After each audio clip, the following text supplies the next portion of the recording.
The stars had never seemed so cold. Ambassador Kalen Driscoll stood at the window of her quarters on Axis Prime, the great neutral station where all species of the galactic Concord gathered to discuss matters of peace and trade.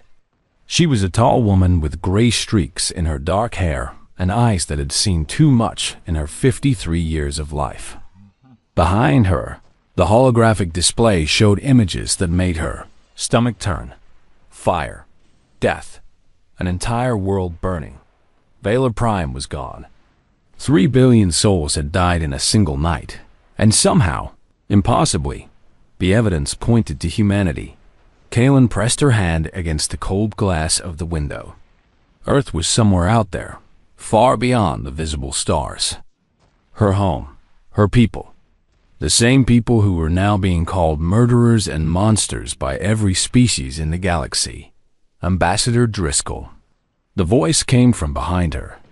It belonged to her aide Marcus Chen, a young man with a serious face and quick mind. The tribunal has called for you. They want you to appear within the hour. Kalen did not turn around. And what happens if I refuse? Then they will send soldiers to bring you. The Concord is not asking, Ambassador. They are demanding. She closed her eyes and took a deep breath. In 300 years of membership in the Galactic Concord, humanity had worked hard to prove itself worthy. They were the youngest species in the Alliance. The others had traveled among the stars for thousands of years before humans even discovered fire. Humanity had always been seen as children playing at the table of adults, tolerated but not truly respected. Now they were seen as something far worse. Prepare my formal attire, Kalen said quietly. If humanity is to be judged, we will face our accusers with dignity. The walk to the tribunal chamber was the longest of Kalen's life. The corridors of Axis Prime were usually filled with beings of every shape and size, talking and trading and living their lives in peace. Today, those same beings stopped and stared as she passed. Some whispered to each other in languages she did not understand. Others simply watched with cold eyes full of hatred. A Valorian child stood near one of the viewing ports. His skin glowed with the soft blue light that was natural to his species. When he saw Kalen, he began to cry. His mother pulled him close and looked at the human ambassador with an expression of pure grief and rage. Kalen wanted to stop. She wanted to tell him that humanity had done nothing wrong, but the words would not come.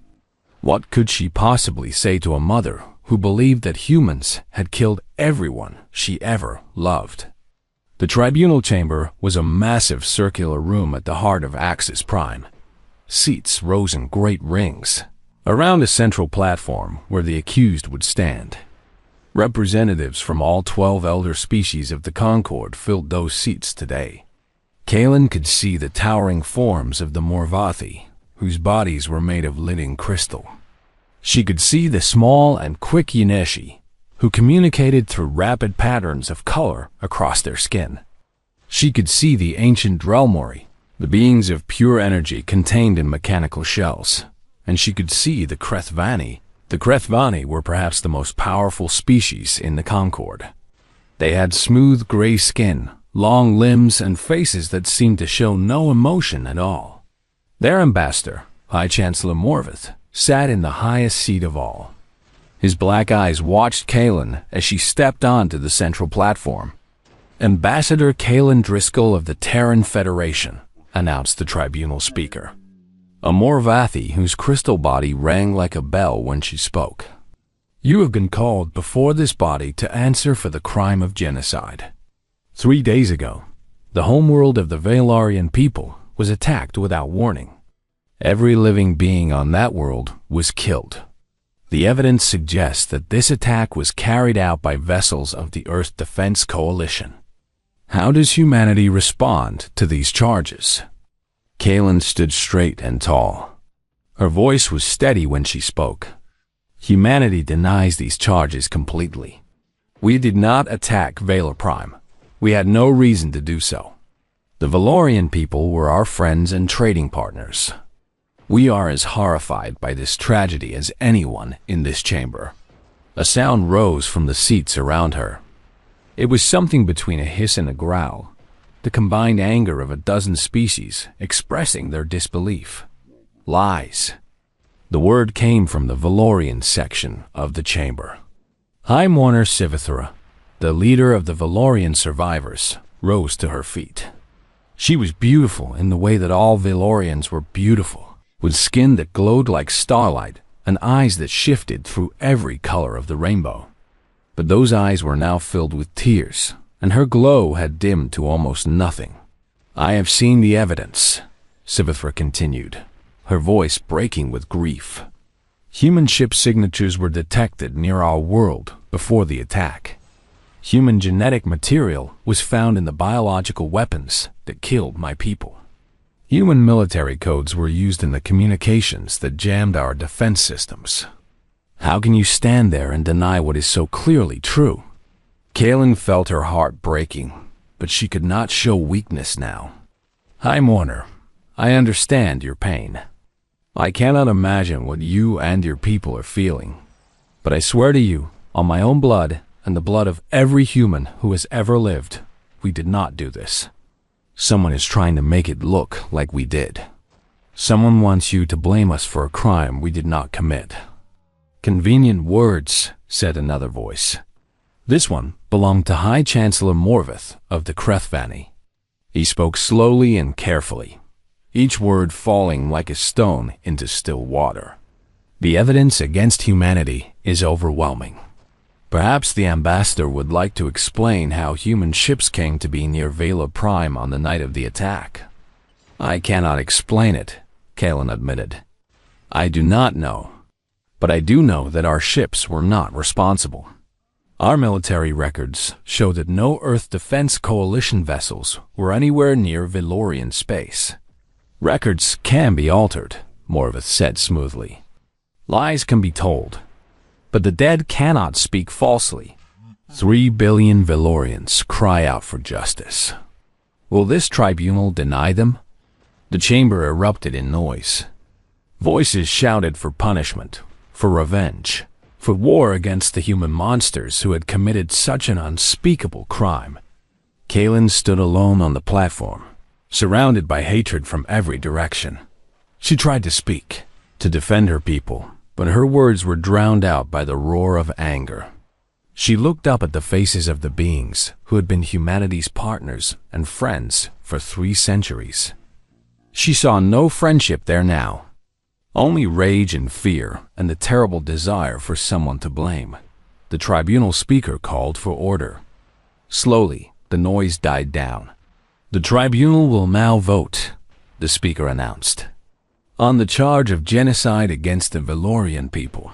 How does each species cast their judgment?" One by one, the representatives spoke. "Guilty," said the Morathi. "Guilty," said the Yenishi. "Guilty," said the Dralmori. Every species voted the same way. Even those who had been closest to humanity, who had traded with them and learned from them and welcomed them into the Concord, voted guilty. The evidence was simply too strong. The emotions were simply too raw. No one was willing to stand with the accused. When the final vote was cast, the chamber fell silent. "By unanimous decision of the Galactic Concord," the speaker announced, "the Terran Federation is found guilty of genocide against the Valorian people. The punishment shall be absolute." Kaelin felt the words hit her like physical blows. "All human vessels will be confined to the Sol system effective immediately. Any human ship found beyond the boundary of the Oort cloud will be destroyed without warning. All trade agreements with human worlds are hereby terminated. All human citizens currently residing in Concord space will be returned to Sol within 30 standard days. The Terran Federation is expelled from the Galactic Concord and will have no contact with civilized species until such time as this tribunal determines otherwise." The chamber erupted in cheers.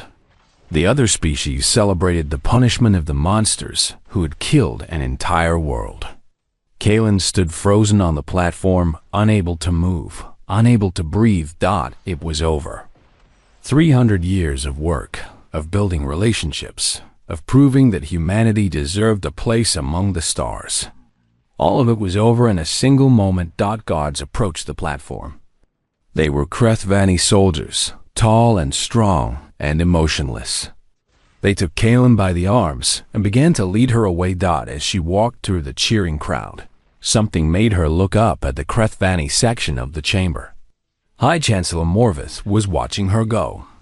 And for just one moment, the corners of his thin mouth curved upward in a smile. Then it was gone, replaced by the same blank expression he always wore. But Kaylin had seen it. She knew what she had seen. That was not the face of someone who had just witnessed justice being served. That was the face of someone who had just won a game that no one else knew they were playing. The journey back to Seoul took 3 weeks. Kaylin was kept in a small room on a Concorde transport ship, treated not as a diplomat, but as a prisoner. She was given food and water, but little else. No one spoke to her. No one answered her questions. She was already being erased from galactic society. She spent those weeks thinking, going over everything that had happened, every piece of evidence that had been presented against humanity. The more she thought, the more certain she became. Someone had framed them.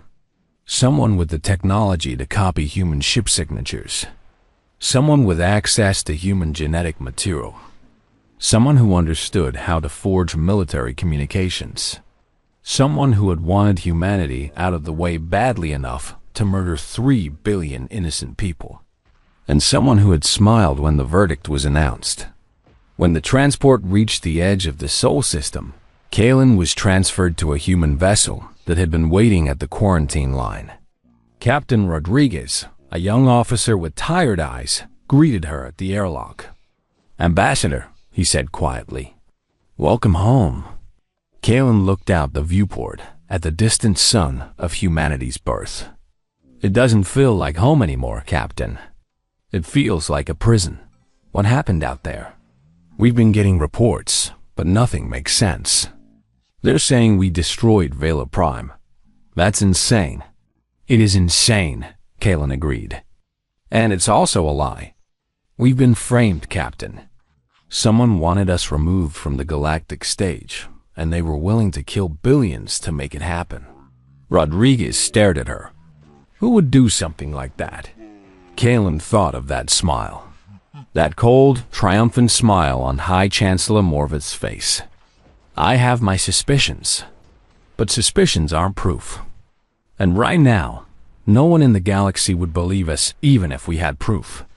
The ship began its long journey into the Sol system. Behind them, the quarantine line was already being established. Concorde vessels were taking up positions to ensure that no human ship ever left again. They were surrounded by enemies who wanted nothing more than to see humanity suffer and die. "What do we do now?" Rodriguez asked. Kaylin was quiet for a long moment. She thought about Earth and Mars and the colonies on the moons of Jupiter and Saturn. She thought about the 8 billion humans who were about to learn that they were now the most hated species in the galaxy. She thought about the children who would grow up believing they were monsters simply because they were human. And she thought about justice. "Now we survive," she said at last. "We survive, and we learn, and we grow stronger. The galaxy thinks this is the end of humanity. They think they've broken us. But they don't understand what humans are capable of when we're pushed to the edge." "And then what?" Kaylin turned to face the young captain. Her eyes were hard, but deep within them burned a fire that would not be put out. "And then we find the truth. We find proof of who really destroyed Vela Prime, and we make them answer for what they've done.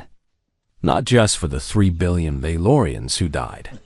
Not just for the reputation they stole from us. But for every human child who will grow up in a cage because of their lies." Rodriguez nodded slowly. "That could take years.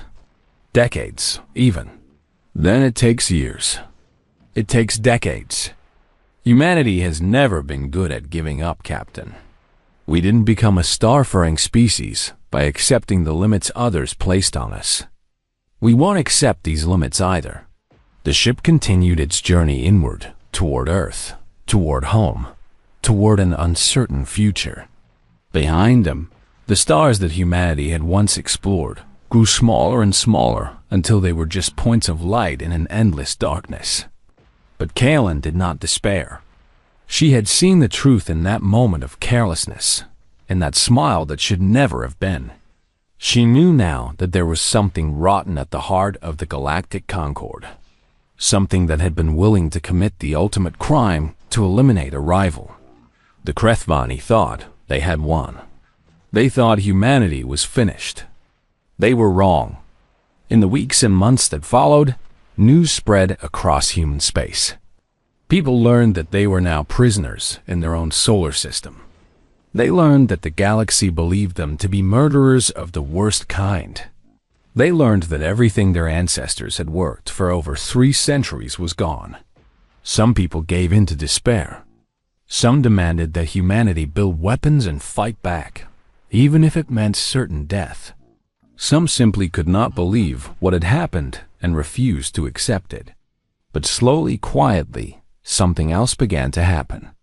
Leaders from every human world and station gathered for a secret meeting on Mars.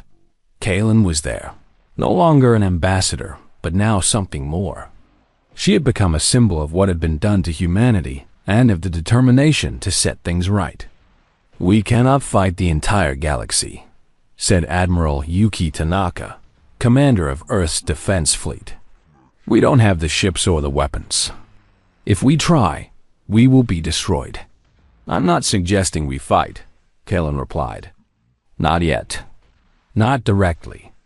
What I'm suggesting is something much harder. I'm suggesting we survive.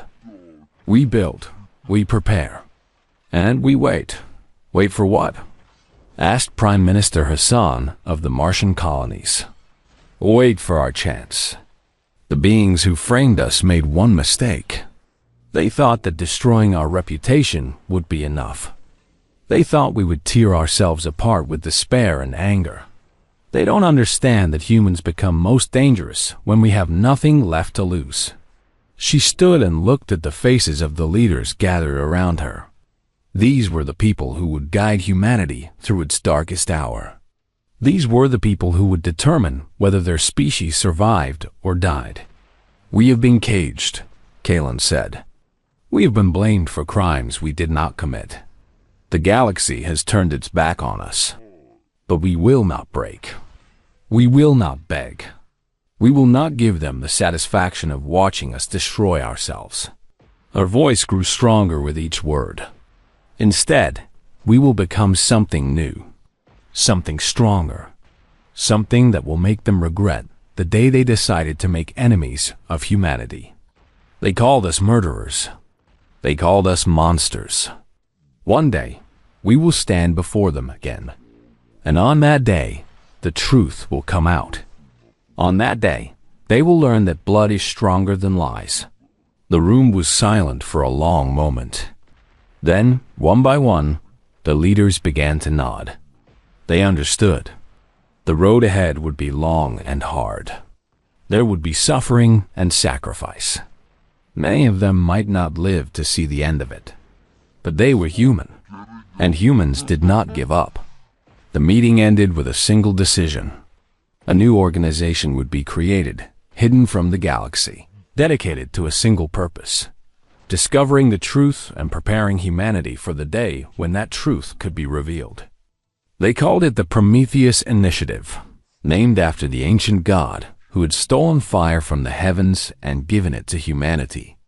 And as the leaders departed to begin their secret work, Kaylin Driscoll stood alone on the red surface of Mars, looking up at the stars she could no longer visit. "We'll be back," she whispered to the cold and distant lights. "And when we return, you'll learn what happens when you blame the wrong species for your crimes." The wind carried her words away into the thin Martian air.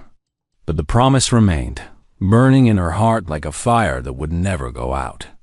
Humanity's exile had begun, but it would not last forever. Nothing ever did.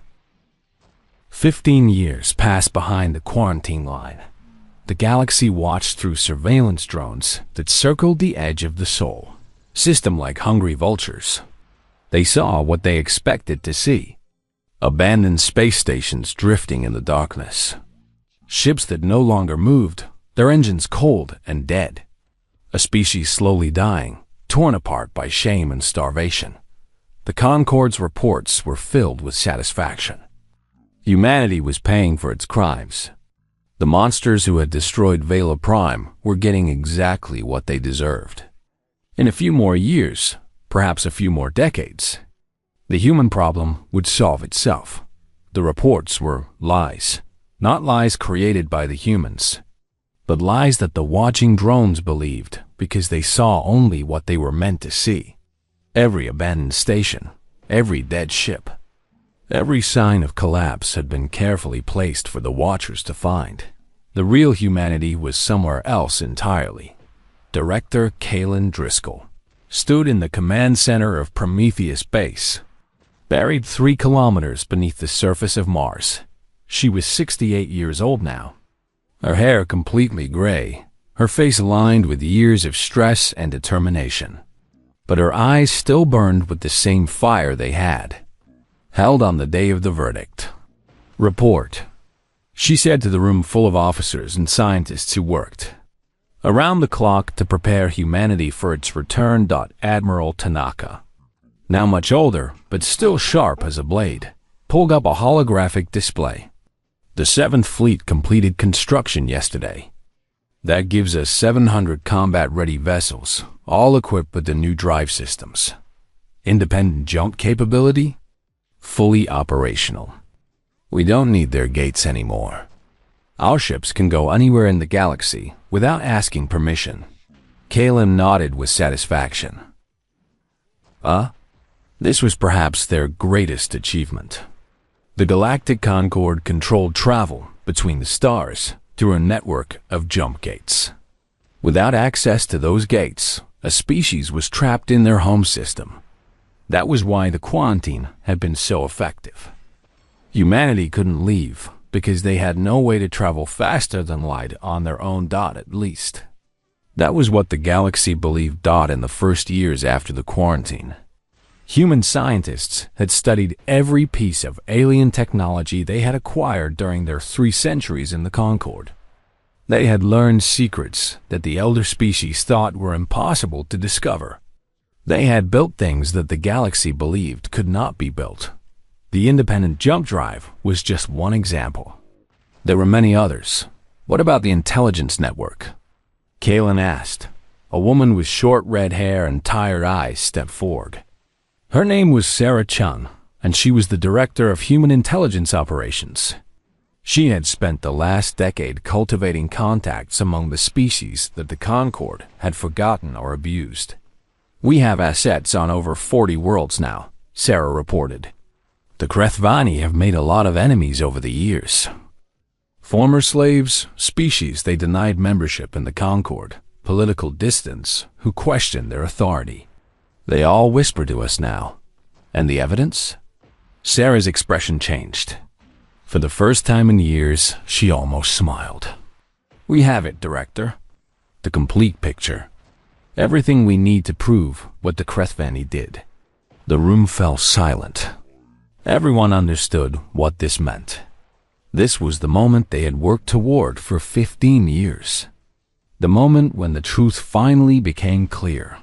"Show me," Kaylin said. Sarah activated a new display. Documents and images and recordings filled the air around them. The evidence told a story of monstrous calculation and cold-blooded murder. The Krethvani had seen humanity as a threat. Not an immediate threat, but a future one. Humans were too adaptable, too creative, too good at learning and growing. In another century or two, they might have become powerful enough to challenge Krethvani dominance of the Concorde. So the Krethvani had decided to eliminate the threat before it could develop. They had spent decades preparing. Their agents had collected human genetic material from black market medical facilities across the galaxy. Their engineers had studied human ship designs and learned how to copy their signatures. Their specialists had broken into Earth Defense Coalition databases and stolen military communication codes. And then they had attacked Valor Prime. The weapons they used were biological, designed to kill Valorians and only Valorians. They had seeded those weapons with human DNA so that any investigation would find evidence of human involvement. They had masked their ships with human signatures. They had sent false communications using human codes. 3 billion innocent Valorians had died so that the Krethvani could frame their rivals. Kaelin watched the evidence with a face of stone. She had suspected this truth for 15 years. She had known, in her heart, what the Krethvani had done. But seeing the proof laid out before her still made her want to scream with rage. Where did this come from? She asked. Multiple sources, Sarah replied. But the most important one is a Krethvani defector, a scientist named Velshira who helped manufacture the false evidence. Her conscience eventually broke her. She couldn't live with what she had done. Can we trust her? I believe so. She came to us 5 years ago, at great personal risk. The Krethvani would kill her slowly if they ever found out. She has nothing to gain by lying. Kaelin considered this. A defector was valuable, but also dangerous. The Krethvani might have sent her as a double agent, feeding humanity false information. But Sarah was good at her job. If she believed Velshira was genuine, that counted for a lot. What does Velshira want in return for her help? Protection. A chance to start over. And something else. Sarah paused. She wants humanity to promise that when the truth comes out, we won't destroy her species the way they tried to destroy us. She wants us to be better than them. The room was quiet for a long moment. Everyone was thinking about the 15 years of exile and suffering. The children who had grown up believing they were monsters. The old people who had died never knowing if their species would survive. The constant fear and hunger and despair that it would be so easy to want revenge. So easy to dream of Krethvani worlds burning the way Valor Prime had burned. We will be better than them, Kaelin said finally. That was always the plan. We're not seeking revenge. We're seeking justice. There's a difference. Admiral Tanaka spoke up. Some people won't see it that way, Director. When the truth comes out, there will be voices calling for war, for total destruction of the Krethvani. Those voices will be wrong. The Krethvani leadership committed this crime, not the Krethvani people. We will hold the guilty responsible, not the innocent. That's what separates us from them. Kaelin turned to face the entire room. These were the people who had worked in secret for 15 years, sacrificing everything to prepare humanity for this moment. They deserve to understand why. The galaxy already believes we're capable of genocide, she said. If we prove them right by destroying the Krethvani, we become the monsters they think we are. But if we expose the truth and demand justice rather than revenge, we become something else. We become the species that survived the worst injustice in galactic history and still chose to be honorable.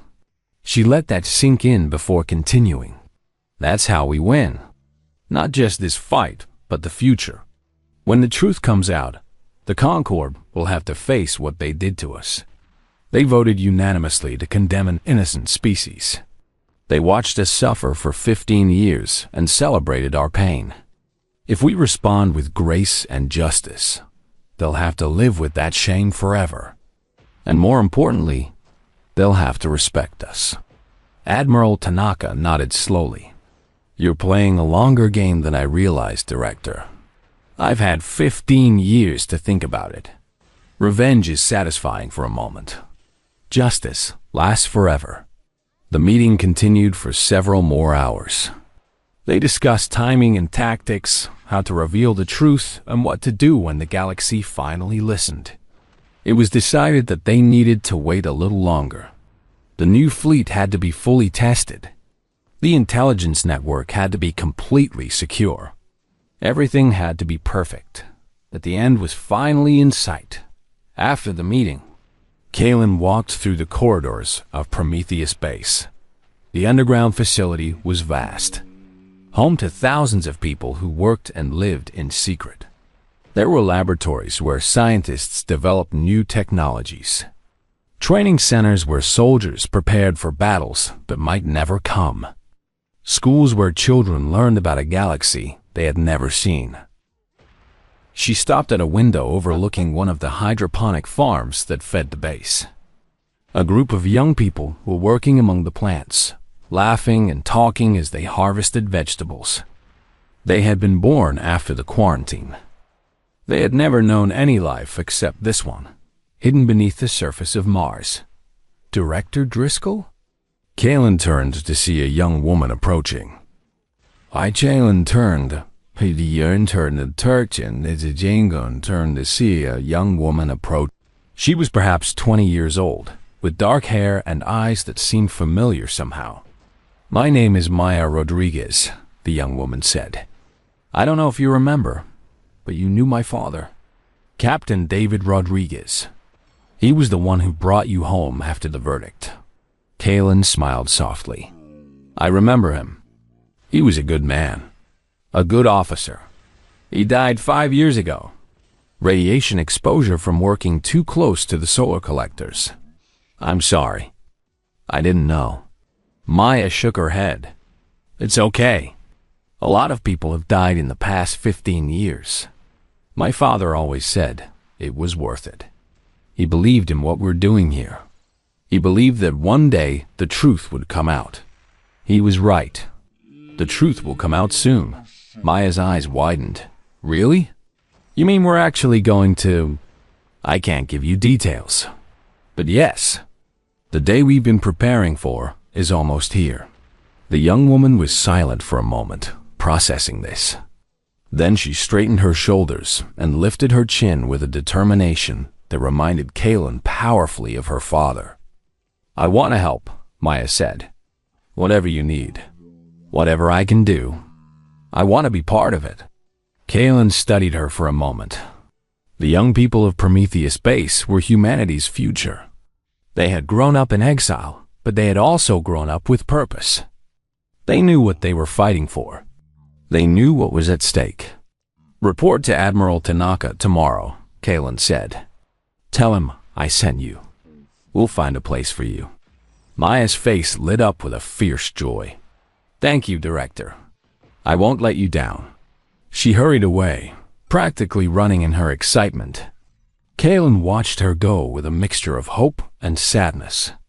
These young people would carry the burden of revealing the truth. Some of them might die doing it, but they were willing to take that risk because they believed in something larger than themselves. That was what made humanity dangerous. Not their technology or their weapons. Their ability to believe in a cause and sacrifice everything for it. The months that followed were filled with final preparations. The fleet completed its training exercises, learning to work together as a single unit. The intelligence network confirmed and reconfirmed the evidence against the Krethvani. The hidden bases across the solar system prepared for the possibility of attack. And in a small secure room deep within Prometheus Base, Kalen recorded a message. She sat in front of a camera, wearing the formal clothes of an ambassador for the first time in 15 years. Her face was calm, her voice steady, but her eyes burned with cold fire. Citizens of the Galactic Concord, she began.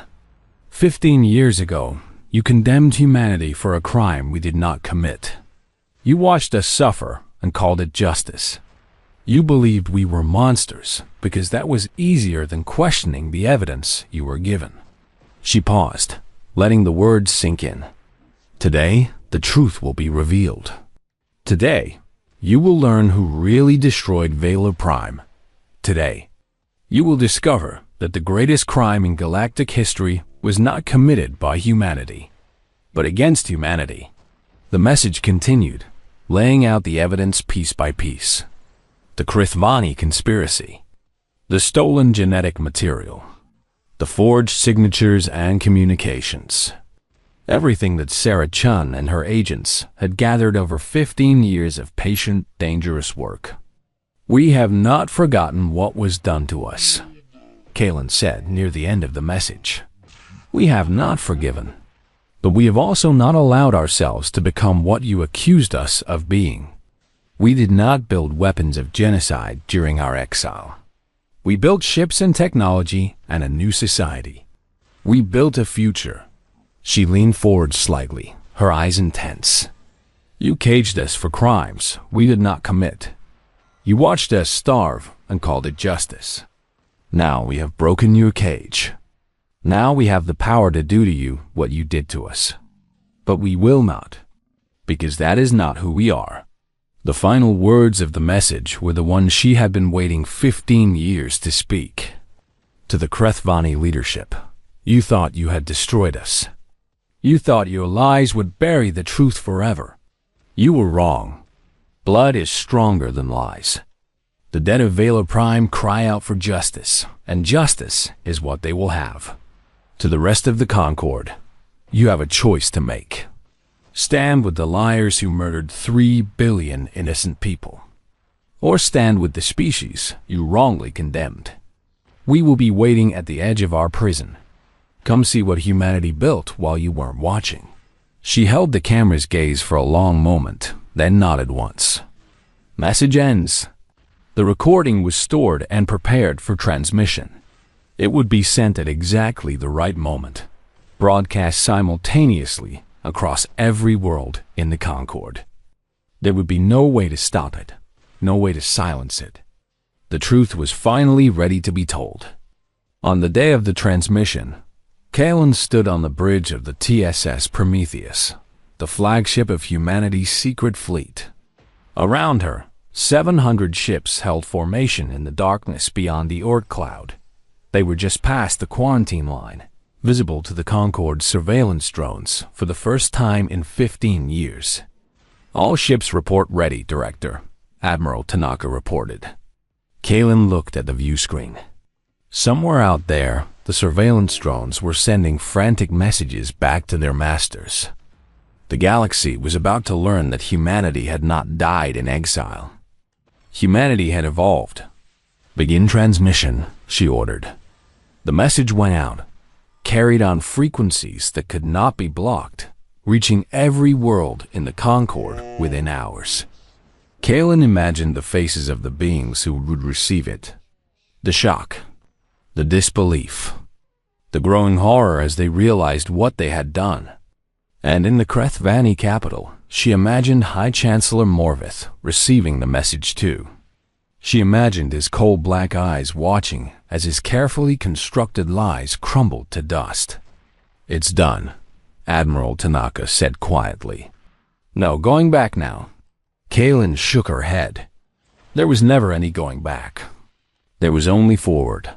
She looked at the stars ahead of them. Stars that had been denied to humanity for 15 years. Stars that were now within reach again. Now we wait, she said. We wait for the galaxy to decide what kind of future it wants. One built on lies and murder, or one built on truth and justice. The fleet held its position in the darkness.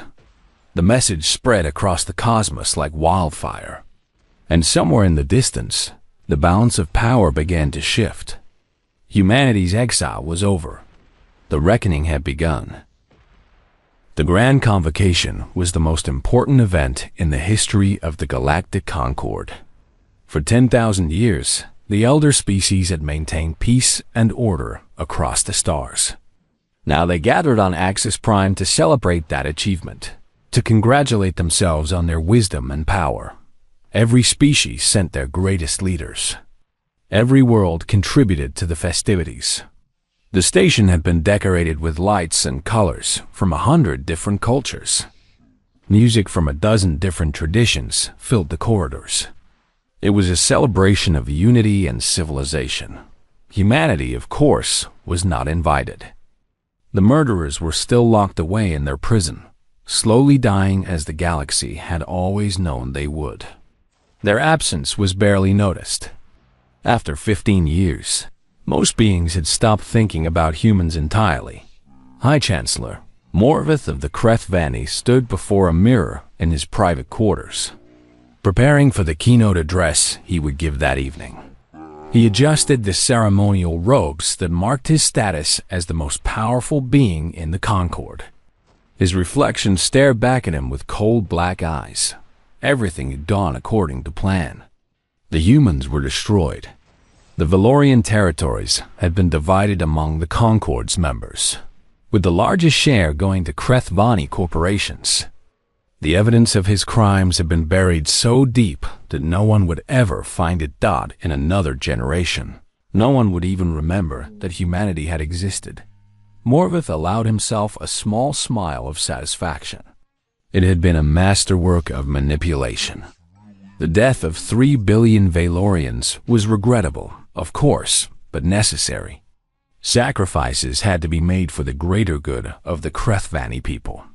History would judge him as a visionary who had eliminated a threat before it could become dangerous. A chime sounded at his door. "Enter," he said. His aide, a young Krethvani named Thevrol, stepped into the room with a strange expression on his face. "High Chancellor, there's something you need to see." "Can it wait?" "I'm preparing for the address." "No, High Chancellor, it cannot wait." Something in the aide's voice made Morvith turn around. Thevrol was pale, his normally steady hands trembling. That was unusual. The young Krethvani had been selected for his unshakable calm. "What is it?" Thevrol activated a holographic display. An image appeared in the air between them. It showed a face that Morvith had not seen in 15 years. A human face. Female, with gray hair and eyes that burned with cold fire. This transmission began broadcasting across all frequencies approximately 10 minutes ago, Thevrol said. "We have been unable to block it. It is being received on every world in the Concord simultaneously." Morvith stared at the image. He knew this woman, Ambassador Kaylin Driscoll. He had watched her be led away in restraints 15 years ago. He had smiled as she was dragged off to die with the rest of her species. But she wasn't dead. She was very much alive. And she was speaking. "Today, the truth will be revealed," the recording was saying. "Today, you will learn who really destroyed Vela Prime. Today, you will discover that the greatest crime in galactic history was not committed by humanity, but against humanity." Morvith felt something he had not experienced in decades. Fear. "Turn it off," he said. "I cannot, High Chancellor. As I said, we have been unable to block it. The transmission is using frequencies and encryption methods that our systems cannot counter." The recording continued. Documents appeared on the screen. Communications between Krethvani military officers ordering the attack on Vela Prime. Laboratory footage showing Krethvani scientists inserting human DNA into biological weapons. Financial records tracking the purchase of Valorian territories after the genocide. Each piece of evidence was another nail in a coffin that Morvith had. Thought was buried forever. "This is fabricated," he said, but his voice lacked conviction. "The humans have created false evidence to save themselves." "High Chancellor," Thevrol hesitated. "I recognize some of these communications. I helped transmit them myself 15 years ago. I was told they were routine military exercises." Morvith turned on his aide with fury in his black eyes. "You will speak of this to no one. Do you understand?" "No one." But it was already too late. The transmission was playing across the entire station. It was playing across the entire galaxy. Every being in the Concord was watching the same evidence, hearing the same truth, and then a new face appeared on the screen. This one was also Krethvani, a female with features that marked her as a scientist. Her voice trembled as she spoke, but her words were clear. "My name is Velshira. she said. I was a researcher in the Krethvani Special Projects Division. For 3 years, I helped manufacture the evidence that was used to frame humanity for the destruction of Valor Prime. Morvith felt the blood drain from his face. He knew Velshira. She had been one of his most talented scientists. She had disappeared 8 years ago, and he had assumed she was dead. I cannot live with my guilt any longer, Velshira continued. I helped murder 3 billion innocent people. I helped destroy the reputation of an entire species. I did these things because I was ordered to, because I was afraid, because I told myself it was for the good of my people. But there's no good that can come from such evil. She looked directly into the camera, her black eyes filled with tears. To the Valorian people, I am sorry. No words can make up for what was done to you. But I can at least tell you the truth. Your world was not destroyed by humans. It was destroyed by my people. By the Krethvani. By me. The transmission ended with those words, replaced by the face of Kaelin Driscoll once more. Come see what humanity built while you weren't watching, she said. And then she gave coordinates. The edge of the quarantine line. The boundary of humanity's prison. Morvith stood frozen for a long moment. Then he began to move with desperate speed. Contact the military, he ordered. Teverall. Tell them to prepare the fleet. We need to destroy the human ships before anyone can verify this evidence. Chancellor, I don't think. Do it now. But it was already too late for that to dot. The grand convocation had become chaos. Beings of every species filled the corridors of Axis Prime, shouting and arguing and demanding answers. The transmission had played on every screen in the station, and no one could ignore what they had seen. High Mourner Sivithra of the Valorians was pushing through the crowd. Her bioluminescent, skin flickering with colors that no one had ever seen before. Rage, grief, betrayal. Her people had been murdered. And for 15 years, she had blamed the wrong species. She found the Krethvani delegation trying to retreat to their ships and block their path. Where do you think you're going? She demanded that the Krethvani ambassador, who had taken Morvith's place at the celebration, tried to maintain his composure. This is clearly a human trick. We are returning to our homeworld to investigate these false accusations. False? Sivithra's voice rose to a scream. I saw the evidence. I saw the communications. I saw one of your own scientists confessing to the murder of my world. The evidence was manufactured. By who? The humans? The same humans you told us were too primitive to forge such sophisticated technology? The same humans you said could barely maintain their own ships. Sivithra was trembling with fury. You told us they were simple. You told us they were weak. And now you expect us to believe they created evidence this complex from inside a prison. Other beings were gathering around them now. The Morvathi, the Yinishi, the Drelmori, all the species who had voted to condemn humanity 15 years ago. All the species who were now facing the possibility that they had made a terrible mistake. We need to investigate, said a Morvathi representative, her crystal body ringing with uncertainty. We cannot simply accept this transmission at face value. Then let us investigate, Sivithra shot back. Let us go to these coordinates the humans have provided. Let us see for ourselves what they have built. Let us examine the evidence in detail. That would be unwise, the Krethvani ambassador said quickly. The humans may be planning an ambush. We should send a military fleet first to ensure our safety. Send a fleet to do what? Destroy the evidence before anyone can verify it? Sivithra turned to face the crowd. Listen to me, all of you. The Krethvani are afraid. They know what we will find if we investigate. They know the truth will destroy them. The crowd murmured in agreement. The seeds of doubt had been planted, and they were already beginning to grow. Chancellor Morvith arrived at the scene just as Sivithra was finishing her speech. He had changed out of his ceremonial robes into more practical clothing, and his face was set in an expression of calm authority. "Citizens of the Concord," he said, his voice carrying across the crowd with practiced ease. "I understand your confusion and concern. The transmission we all witnessed was disturbing, but we must not allow ourselves to be manipulated by human propaganda." "Propaganda?" Sivithra rounded on him with fire in her eyes. "Is that what you call it?" A scientist of your own species confessed on camera.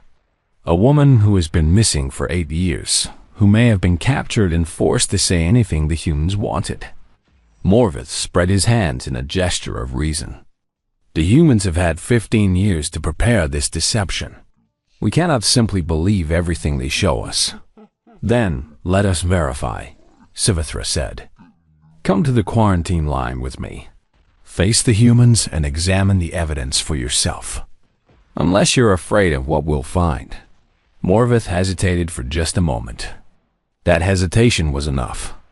"He is afraid," the Marvathi representative said. "I can see it in his form. His patterns are those of fear and deception." "This is absurd," Morvith said, but his voice had lost some of its confidence. "I am the High Chancellor of the Krethvani people. I will not be accused by whom?" Sivithra stepped closer to him. "By the species you murdered? By the people you used as cover for your crimes? My world is dead, High Chancellor. 3 billion of my people are dead. And now I learn that they died because you wanted to eliminate a rival? I had nothing to do with Lo-I-A-R." The word echoed through the corridor. Every being in the crowd took a step back as Sivithra's bioluminescence flared to blinding intensity. She was beautiful and terrible in her rage, a creature of light and fury. "I smelled the ashes of my homeworld," she said, her voice now quiet and deadly. "I held the bodies of my children as they died from the weapons you created. I wept for justice, and you gave me lies. You pointed at the humans and I believed you because I needed someone to blame." Tears of liquid light streamed down her face. 15 years, she continued. 15 years I have hated the wrong species. 15 years I have celebrated the suffering of innocent people. Do you have any idea what that feels like? Do you have any concept of the guilt I will carry for the rest of my life? Morvith said nothing. There was nothing he could say. "I'm going to the quarantine line," Sivithra announced to the crowd. "I'm going to see what the humans have built. I'm going to examine the evidence for myself. Anyone who wants the truth is welcome to join me." She turned and began walking toward the docking bays. Behind her, beings of every species began to follow. The Morvathi, the Yinishi, the Drelmori, even some of the smaller Krethvani delegations, those who had suspected for years that something was wrong with their leadership. Morvith watched them go with growing desperation.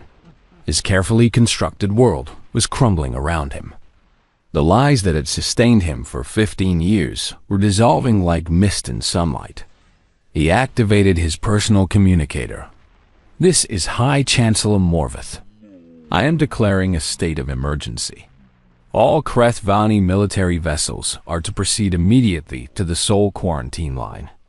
The human fleet must be destroyed before it can spread any more of its lies." There was a long pause. Then a voice responded.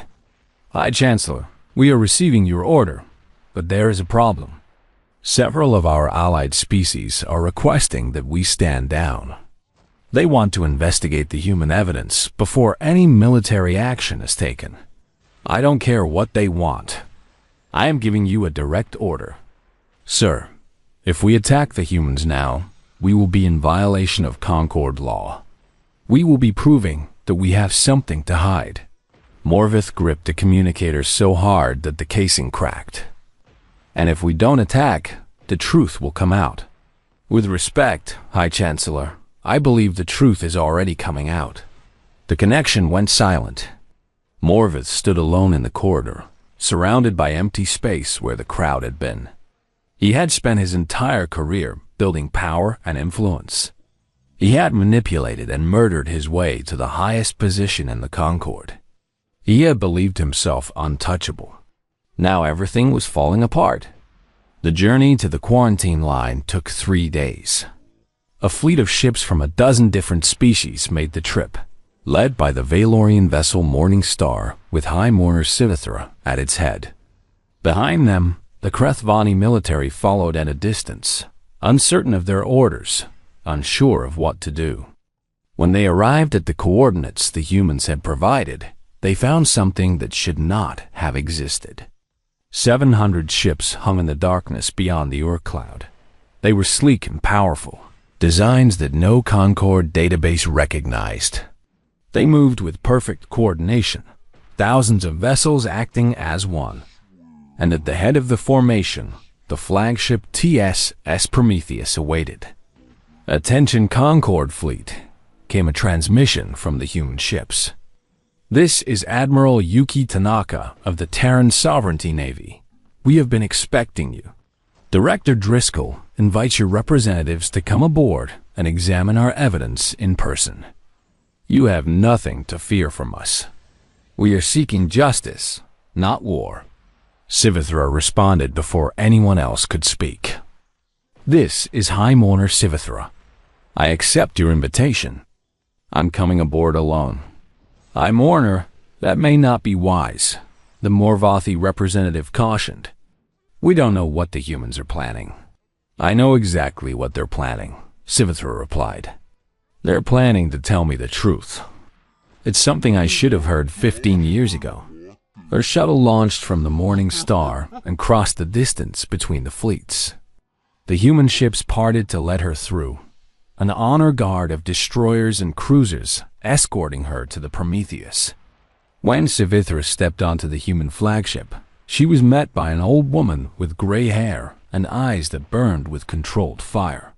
They stood face to face for a long moment, two beings who should have been enemies, but had been made into something else by Krethvani lies. "High Mourner," Kalen Driscoll said. "Thank you for coming."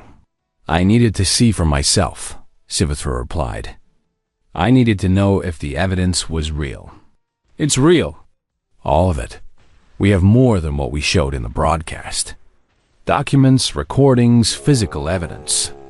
Enough to prove beyond any doubt what the Krethvani did." Sivithra's bioluminescence flickered with pain. "And what do you want from us? Revenge? Reparations? The destruction of those who wronged you?" Kalen shook her head. "We want justice. A fair trial for the Krethvani leadership under Concord law. Reparations for your people, paid from Krethvani coffers. And an apology, broadcast to every world in the galaxy, acknowledging that humanity was innocent. That's all?" "That's all. We're not here to become what you accused us of being. We built this fleet for defense, not conquest. We gathered this evidence for truth, not revenge." Sivithra studied the human woman for a long moment. She was trying to find the deception, the hidden agenda, the real purpose behind the reasonable words. But she found nothing, only determination and a strange kind of peace. "You've had 15 years to hate us," Sivithra said finally.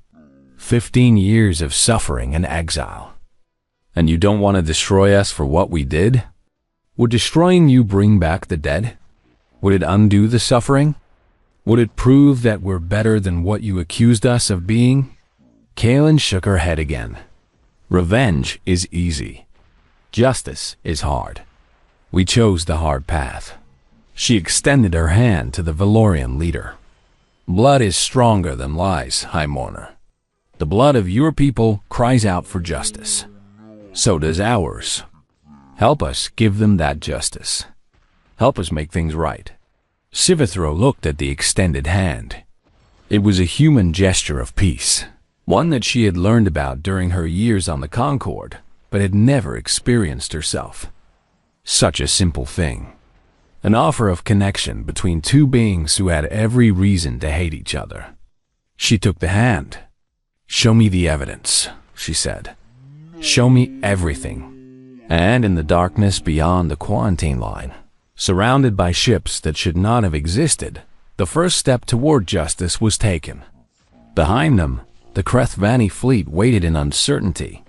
High Chancellor Morvith watched from his command ship as his enemies became allies, as his lies unraveled, as everything he had built collapsed around him.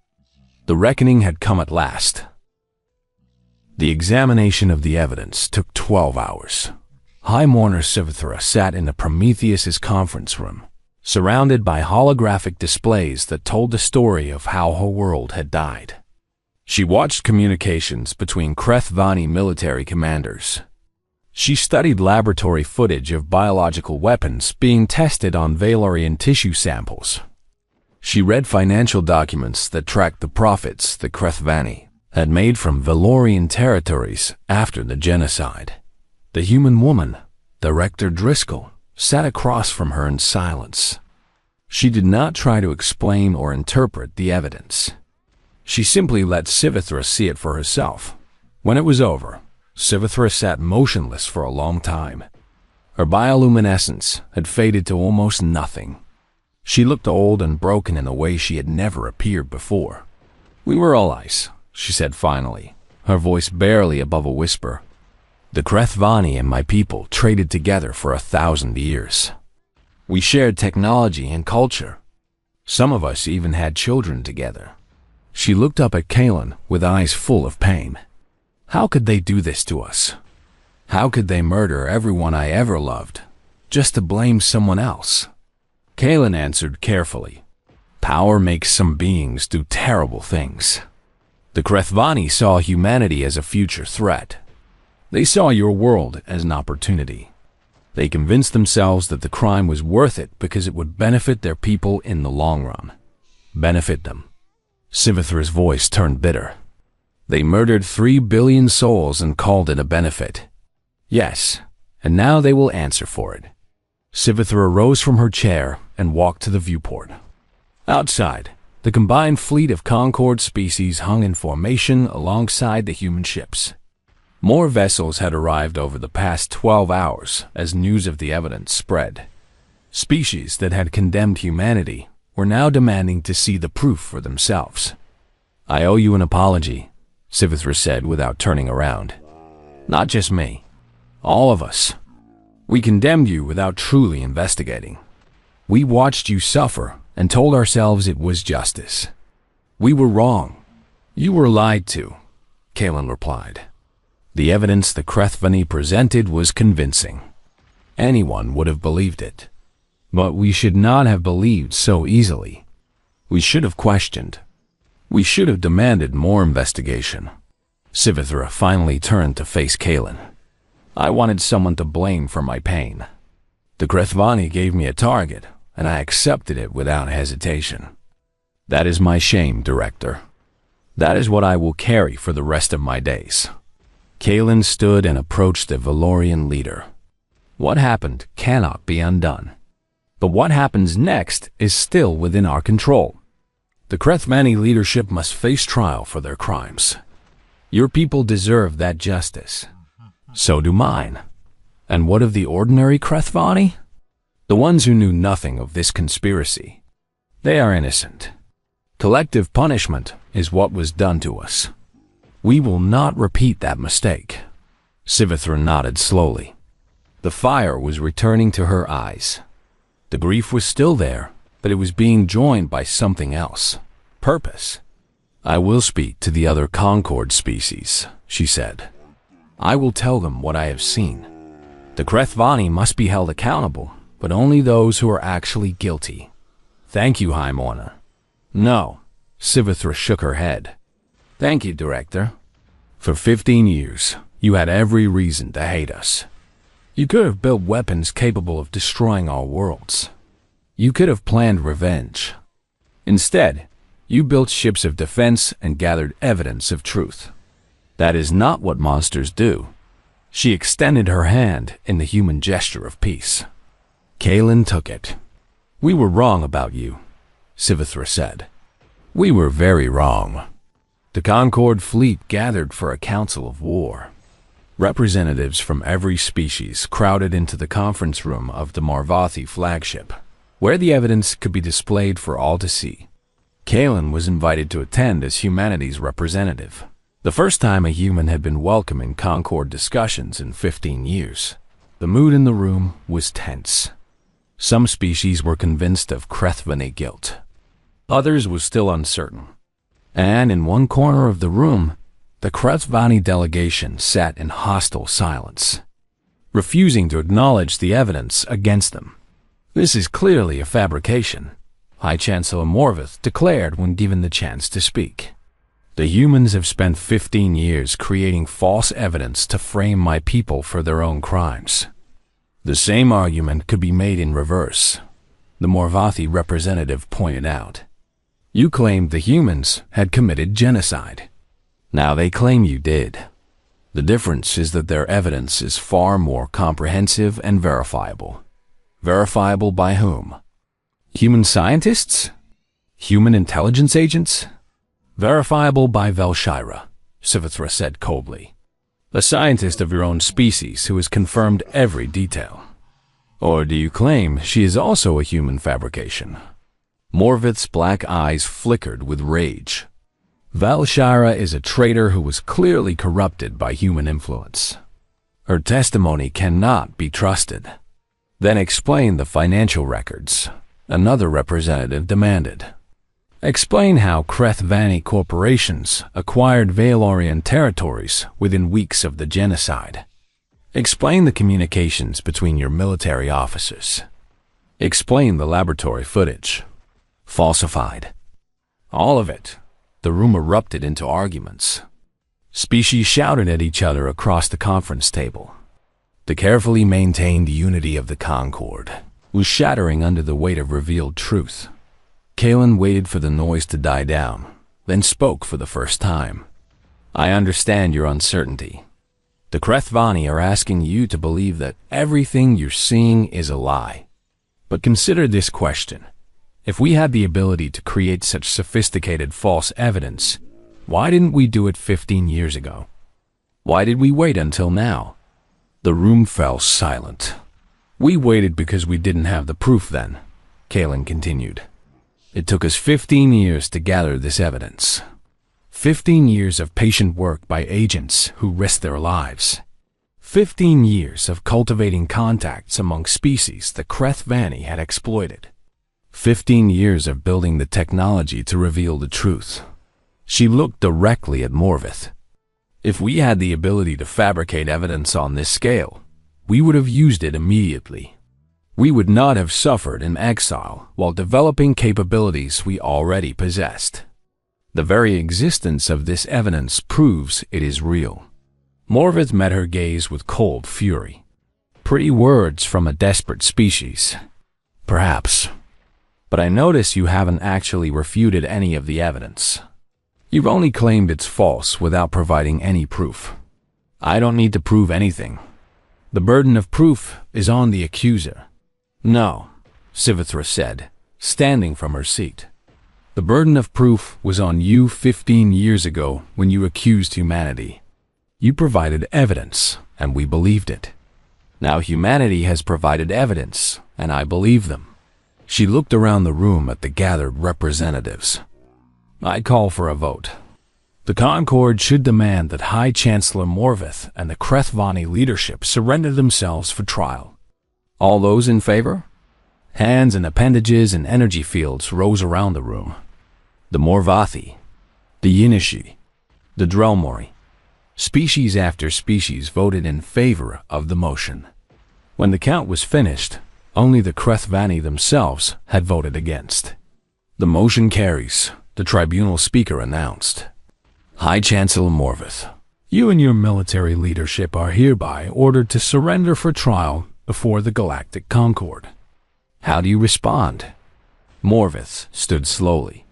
His face was a mask of cold rage, but beneath it, Kalen could see the calculation of a being who had run out of options. "The Krethvani do not recognize the authority of this corrupted body," he said. "We will not surrender to a trial based on fabricated evidence and the testimony of traitors." Any attempt to force our compliance will be met with military resistance." He turned and walked out of the room. His delegation followed. The silence that remained was heavy with the weight of what was about to happen. "He means to fight," Admiral Tanaka said quietly. Kalen nodded. "He knows that surrender means death. His only hope is that the Krethvani military can defeat us before the truth spreads any further." "Can they? Alone? No. The Krethvani have always relied on Concord support for their military strength. But if other species join them—" She let the sentence trail off. Sivithra spoke up. "The Valorian fleet will fight with humanity. This is not even a question." The trial of High Chancellor Morvith lasted 3 months. It was held on Axis Prime, in the same tribunal chamber where humanity had been condemned 16 years earlier. Representatives from every species in the galaxy watched as evidence was presented. Witnesses testified, and the truth that had been buried for so long was finally exposed to the light. Kalen Driscoll attended every session. She sat in the public gallery with other human representatives, watching silently as the case against Morvith unfolded. Sometimes she thought about the last time she had stood in this room, when she had been the accused instead of the accuser. When the galaxy had believed she was a monster. The evidence presented at trial was overwhelming. Communications, financial records, laboratory footage, and testimony from dozens of Krethvani officers who had chosen to cooperate rather than share their leader's fate. The defense tried to claim fabrication, but their arguments grew weaker with each passing day. Velshira, the defector who had helped humanity gather the evidence, testified in person. She spoke clearly and calmly about her role in the conspiracy, about the orders she had followed, about the guilt that had eventually driven her to confess. When she was finished, there was silence in the chamber. Morvith himself refused to testify. He sat in the accused's dock with cold black eyes, watching the destruction of everything he had built. Sometimes his gaze met Kellen's across the room. She saw hatred there, but also something else. Fear, perhaps, or regret. On the final day of the trial, the tribunal speaker rose to deliver the verdict.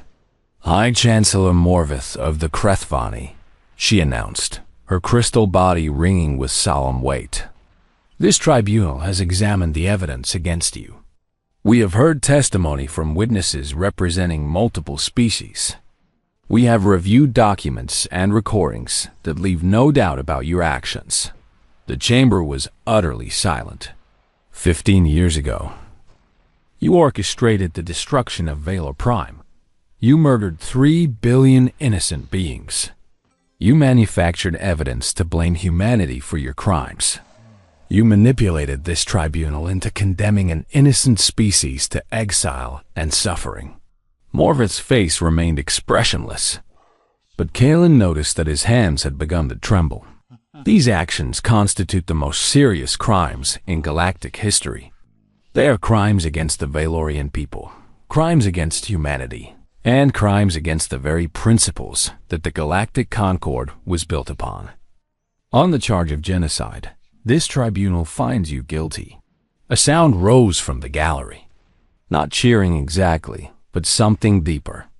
Relief, perhaps. The release of emotions that had been held back for 16 years. The sentence for genocide under Concord law is death, the speaker continued. However, this tribunal has received a petition from the Terran sovereignty regarding the manner of punishment. All eyes turned to Kalen. She rose from her seat and approached the central platform where she had once stood as the accused. "Citizens of the Concord," she said, her voice steady and clear. "The Terran sovereignty does not wish to see High Chancellor Morvith executed. We petition this tribunal to commute his sentence to life imprisonment without possibility of release." The chamber erupted in confused murmurs. Many beings had expected humanity to demand the harshest possible punishment. This was something else entirely. "Why?" the speaker asked. "The law permits execution." Many would say it is deserved. Kaelin looked at Morvith. The Krethvani leader was staring at her with undisguised shock. This was not what he had expected either. High Chancellor Morvith committed terrible crimes, Kaelin said. He deserves to be punished. But executing him would be too easy. Too quick. A moment of pain, and then nothing. She paused. We believe he should live.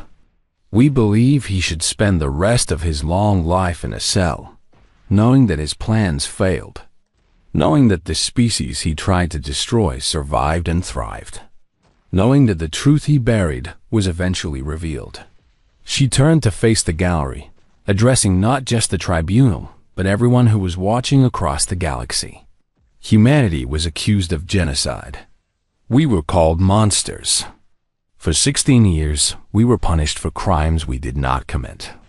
We had every reason to want revenge. We had the power to demand it. Her voice grew stronger. But revenge is not justice. Death is not the only form of punishment. We choose to show mercy, not because Morvith deserves it, but because showing mercy is who we are. That is what separates us from those who wronged us. The tribunal deliberated for less than an hour. When the speaker returned, she announced that humanity's petition had been granted. Morvith would spend the rest of his life in prison, stripped of rank and power, forced to watch as the galaxy moved on without him. Guards led him away. As he passed Kaelin, he stopped for just a moment.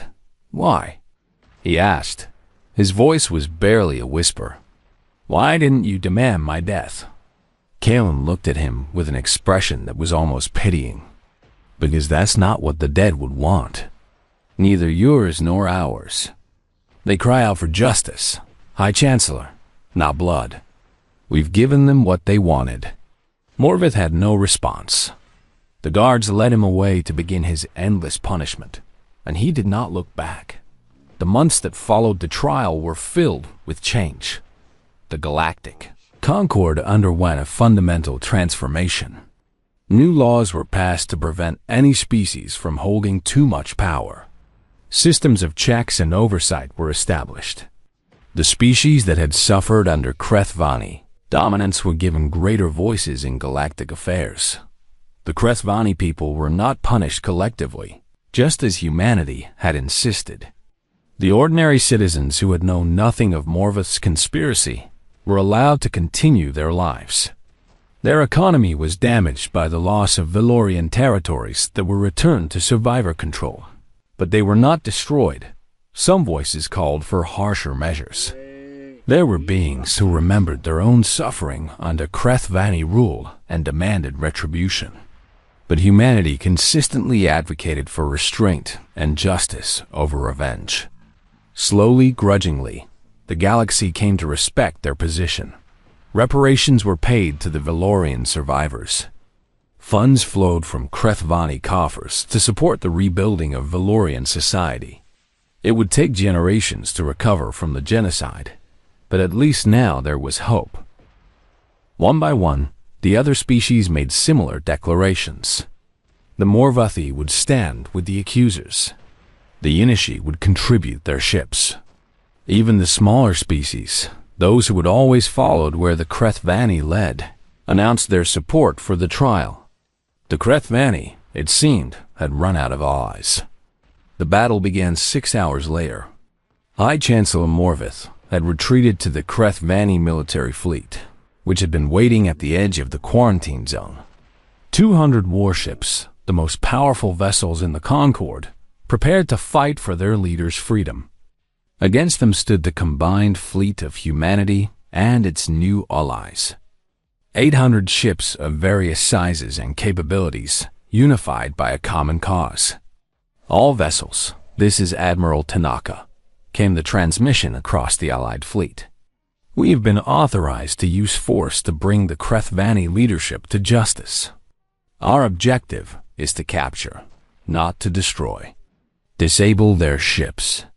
Target their engines and weapons. Minimize casualties on both sides. These are our orders.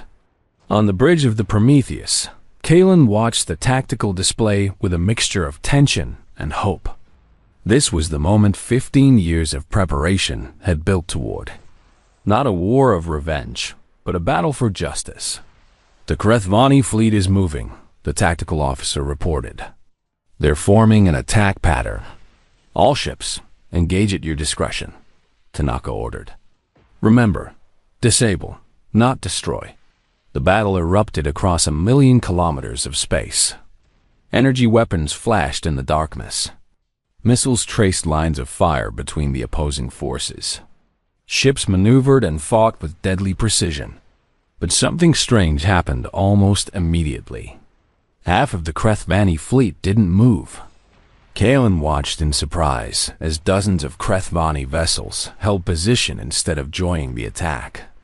Some even began powering down their weapon systems. "What's happening?" she asked. The communications officer looked up with wide eyes. "We're receiving transmissions from Krethvani ship's director. They're surrendering." Surrendering? In the middle of a battle? They're saying they won't fight to protect criminals.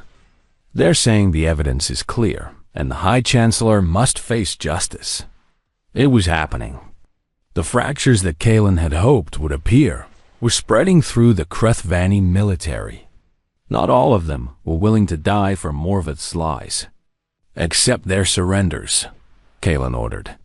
"Tell them they won't be harmed." The battle continued, but the outcome was now certain. With half their fleet refusing to fight, the Krethvani loyalists were hopelessly outnumbered. Human ships moved through the chaos with eerie coordination, targeting engines and weapons with surgical precision. Allied vessels provided support and cover. One by one, the Krethvani warships fell silent. The flagship of the Krethvani fleet, the Dominion of Stars, was the last to surrender. It had fought ferociously, destroying several Allied ships before its engines were finally disabled.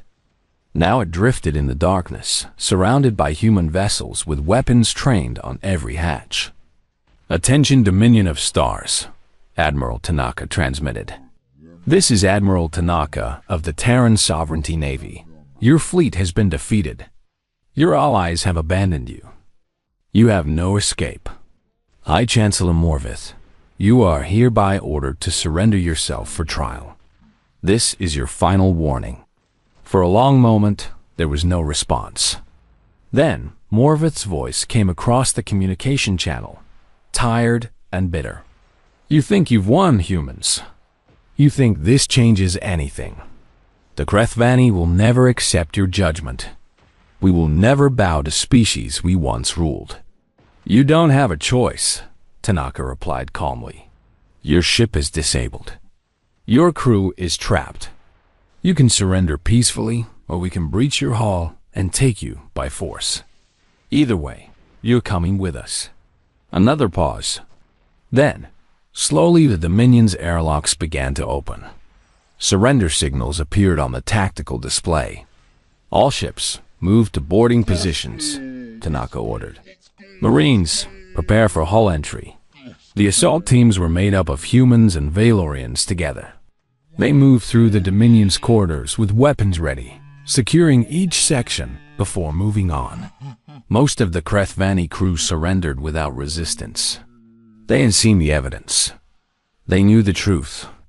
They had no desire to die for a leader who had dragged them into this disaster. Maya Rodriguez, the young woman Kalen had met on Mars, was among the first through the door to the command deck. She was a lieutenant now, having earned her rank through years of training and preparation.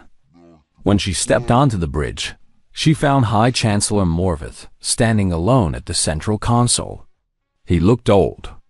All the cold confidence had drained from his face, replaced by the exhaustion of a being who had finally run out of lies.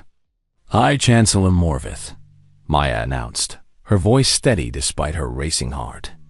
"By order of the Galactic Concord and the Terran Sovereignty, you are under arrest for the crime of genocide against the Valorian people." Morvath looked at her with dull black eyes. "I should have destroyed your species completely. I should have ensured there were none of you left to seek revenge. This isn't revenge, Maya replied. This is justice. There's a difference. She nodded to the soldiers behind her. They moved forward with restraints. You're making a mistake, Morvis said as the restraints were locked around his wrists.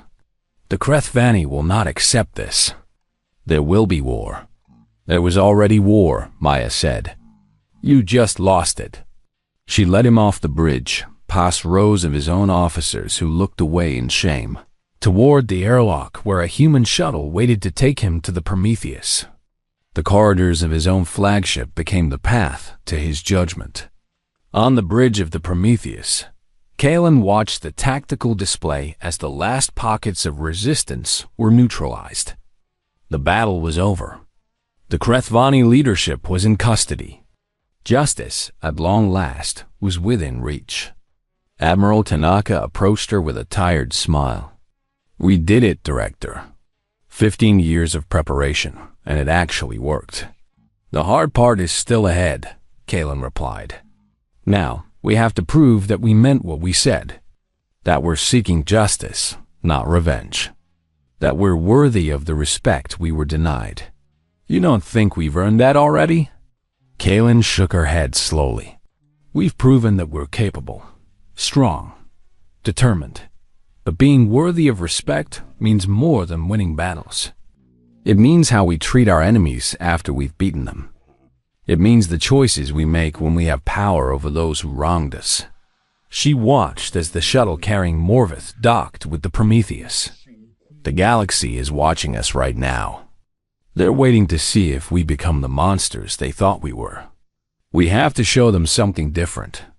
Something better. Tanaka nodded in understanding. What happens to Morvith? A fair trial. Full presentation of evidence. A chance to defend himself, even though we all know he's guilty. That's what justice looks like. That's what we fought for. The doors to the bridge opened, and Maya Rodriguez entered with her prisoner. Morvith's black eyes found Kalen immediately, filled with hatred and defeated fury. Director Driscoll, he said. We meet again. Kalen looked at the being who had caused so much suffering, who had murdered billions, who had condemned humanity to 15 years of exile and pain. She felt anger, certainly. She felt the temptation of revenge. But she also felt something else. Peace. High Chancellor Morvith, she said calmly. You are now a prisoner of the Terran sovereignty. You will be treated according to Concord law, which includes the right to a fair trial. Do you understand these rights? This is absurd, Morvith spat. You cannot try me under laws I do not recognize. The Concord recognized those laws when they condemned humanity. They will recognize them when they condemn you. That is how justice works. She nodded to Maya. Take him to the detention area. Make sure he's comfortable. Comfortable? Maya asked in surprise. He's our prisoner, not our victim. We don't torture. We don't abuse. We treat him exactly as the law requires. Kalen met Maya's eyes with a steady gaze. That's what separates us from him. Maya understood. She led Morvith away without another word. Kalen turned back to the viewport. Outside, the combined fleet was organizing itself for the journey home. Ships of a dozen different species flew alongside human vessels, united by a common purpose. It wasn't over yet. The trial would be difficult. There would be those who demanded harsher punishment. There would be those who refused to accept Krethvani guilt. There would be challenges and conflicts in the months and years ahead. But for now, in this moment, humanity had proven something to the galaxy. They had been wronged. They had been punished for crimes they did not commit. They had suffered in exile for 15 years. And when they finally had the power to take revenge, they chose justice instead. That was worth more than any victory in battle. That was the kind of strength that would earn the respect of the stars. The reckoning was complete. The future awaited, and humanity was formally reinstated as a member of the Reformed Galactic Concord. The ceremony took place 1 year after the trial's conclusion. Kaylin Driscoll stood before the tribunal once more, but this time she stood as an honored guest rather than an accused criminal. She wore the formal robes of an ambassador, the same robes she had worn on the day of the verdict 16 years ago. The gallery was packed with beings from every species. Many of them had watched her condemnation all those years before. Now they watched her vindication. Citizens of the Concord, the tribunal speaker announced, "We are gathered here today to formally reinstate the Terran sovereignty as a full member of this body. 16 years ago, humanity was wrongly condemned for crimes they did not commit. They were exiled, isolated, and left to suffer. Today, we acknowledge that wrong and welcome them back among us." Kaylin stepped forward to accept the certificate of membership. Her hands trembled slightly as she held it. This piece of paper represented everything her people had fought for, everything they had sacrificed. "On behalf of the Terran sovereignty," she said, "I accept this honor. We are grateful for the opportunity to rejoin the community of civilized species. We look forward to contributing to the peace and prosperity of the galaxy." The gallery applauded. It was a strange sound to Kellen's ears. 16 years ago, this same room had cheered for humanity's destruction. Now it cheered for their return. After the ceremony, High Mourner Sivithra approached Kaylin in the corridor outside the tribunal chamber. The Valorian leader looked older than she had a year ago. The weight of everything that had happened showed in her eyes and in the dimness of her bioluminescent glow. "Ambassador Driscoll," she said, "I wanted to speak with you privately." "Of course, High Mourner. What's on your mind?" Sivithra was quiet for a moment, gathering her thoughts. "I have been thinking about what you said at the trial. About mercy, about being better than those who wronged you." Kaylin nodded but said nothing.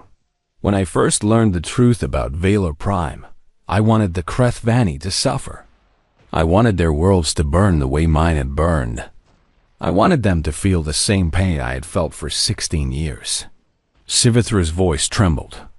"But you didn't give me that. You gave me something else instead." "What did I give you?" "A different kind of justice. One that doesn't require becoming the thing you hate." Sivithra's eyes met Kellen's. "I didn't understand at first. I thought you were weak. I thought you were afraid to demand proper punishment. But now I see that it takes more strength to show mercy than to take revenge."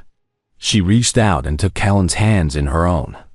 Her skin was cool and smooth, pulsing with faint light. "Thank you," Sivithra said simply, "for showing me a better way, for helping me become something other than a creature of rage and grief." Kaylin felt tears prick at her eyes. This was why they had chosen the path they did. Not for political advantage or strategic gain, but because it was right. Because mercy and justice were stronger than hate. "We learned something during our exile," Kaylin said. "Hatred is easy. It comes naturally to beings who have been hurt. But hatred destroys the one who carries it faster than any weapon. We chose to build instead of hate. We chose to prove instead of rage. We chose to be better than what we were accused of being. And if the Concord had attacked you when you revealed yourselves, if the whole galaxy had turned its weapons on Sol," Kaylin smiled sadly, "then we would have fought.